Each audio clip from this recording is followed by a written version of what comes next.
आज की कहानी। रमन ने एक बहुत ही खूबसूरत लड़की से शादी की जिसका नाम रेखा था। शादी के बाद दोनों की ज़िंदगी बहुत प्यार से गुजर रही थी। रमन उसकी खूबसूरती की हमेशा तारीफ़ किया करता था, लेकिन कुछ महीनों के बाद रेखा को एक ऐसी बीमारी हो गई जिससे धीरे धीरे उसकी खूबसूरती जाने लगी। अब उसके मन में डर समाने लगा कि यदि वह बदसूरत हो गई तो उसका पति उससे नफरत करने लगेगा।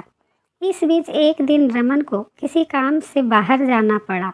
काम खत्म कर जब वह घर वापस लौट रहा था, उसका एक्सीडेंट हो गया जिसमें उसने दोनों आंखें खो दी। लेकिन इसके बावजूद भी उन दोनों का जीवन सामान्य तरीके से चल रहा था।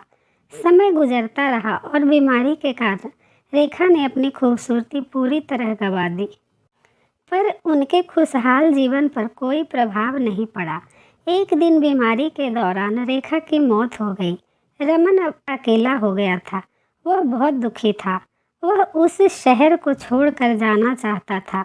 उसने अंतिम संस्कार की सारी विधियां पूर्ण की और शहर छोड़कर जाने लगा। तभी एक आदमी ने पीछे से पास आकर कहा, अब तुम बिना सहारे के अकेले कैसे चल पाओगे? इतने साल तो तुम्हारी पत्नी तुम्हारी मदद किया करती थी। रमन ने जवाब दिया, भाई मैं अंधा नहीं हूँ, मैं बस अंधा होने का नाटक कर रहा था, क्योंकि यदि मेरी पत्नी को पता चल जाता कि मैं उसकी बदसूरती देख सकता हूँ तो यह उसे उसके रोग से ज़्यादा दर्द देता।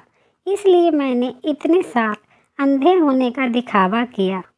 वह बहुत अच्छी पत्नी थी, मैं बस उसे खुश रखना चाहता था। खुश रखने के लिए हमें एक दूसरे की कमियों को नज़रअंदाज कर लेना चाहिए।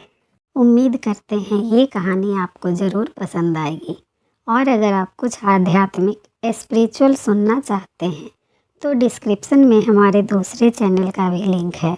आप जाएं, विजिट करें और कुछ मन की शांति वाली बातें सुनें। Thank you.